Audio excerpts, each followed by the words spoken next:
In this video, I'll present a case study from a real company where they found they needed to rebalance their sales channels. A small business owner operates a physical store in one of the largest cities in the southern U.S. She sold clothing in her store for over a decade, but her business faces three large problems. First, her sales are very seasonal. Beginning in the South, her sales drop off tremendously each summer as most of her regular clients leave the city to escape the heat. Her in-store sales between May and August aren't always high enough to cover all business expenses. Second, she received a notice from the city that a large construction project will disrupt traffic on her store street in about 17 months. The project will last up to 4 years and is certain to make it difficult for customers to reach her store. The third problem is that the business resells vintage designer items and newly created items, and over the years, the amount of vintage inventory has increased so much that the rental of additional storage space was required.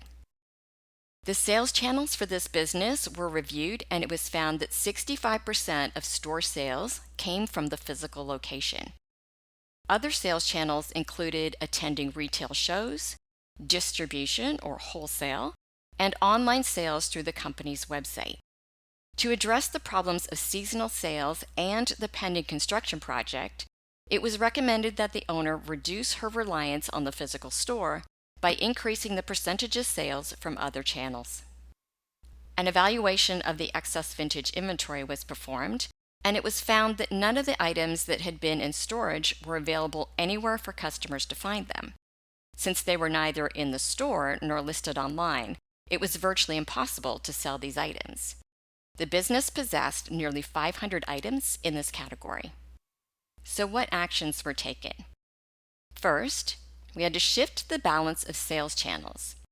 To address the issues of seasonal sales and the potential impact of the upcoming construction project, the company needed to take action to increase sales from events, distribution, and its own website. By increasing the percentage of sales that these channels represent, the percentage of sales from the store would become lower. That's not to say that the overall sales from the store would be lower, but rather the in-store sales as a percentage of total sales would be lower. The company's online store had been underutilized over the years. Online sales amounted to only 3% of total sales.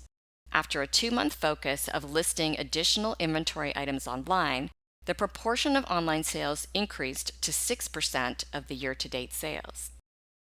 Online sales in a recent summer month, where in-store sales are traditionally low, amounted to 27% of the month's sales.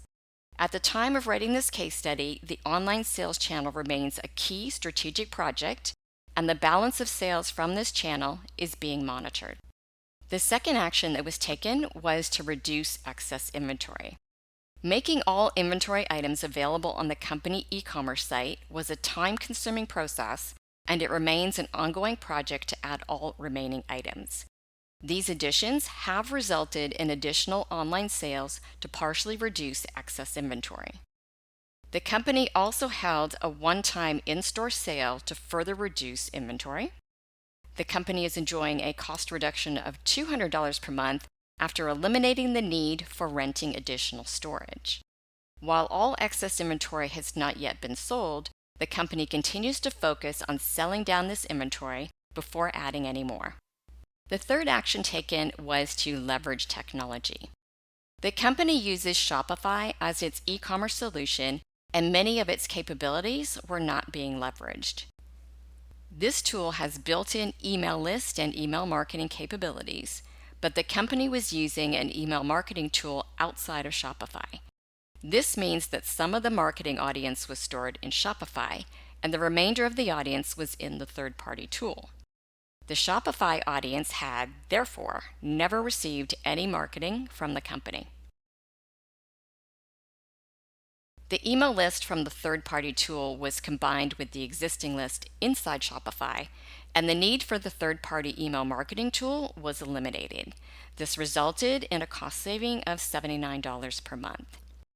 Regular email campaigns are now sent from within Shopify and has resulted in additional sales.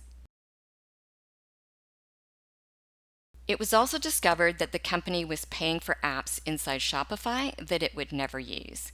These apps were deleted, and a cost saving of about $50 per month was obtained. The final optimization was related to Shopify's integration with Facebook and Instagram stores and the ability for products to be found within Google search results.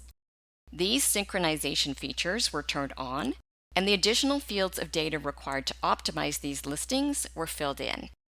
It takes some time to provide all of the data needed, but in the end, it gives customers the ability to shop directly within Instagram and Facebook stores and removes some of the reasons why Google demotes product listings. If you are having some of these same challenges in your own company, consider similar actions to those mentioned above to perform a do-it-yourself approach to improving your business. If you dedicate the time, you just might increase sales, balance your sales to reduce the risk of impact to any one channel, and enjoy additional cost savings like the company described here.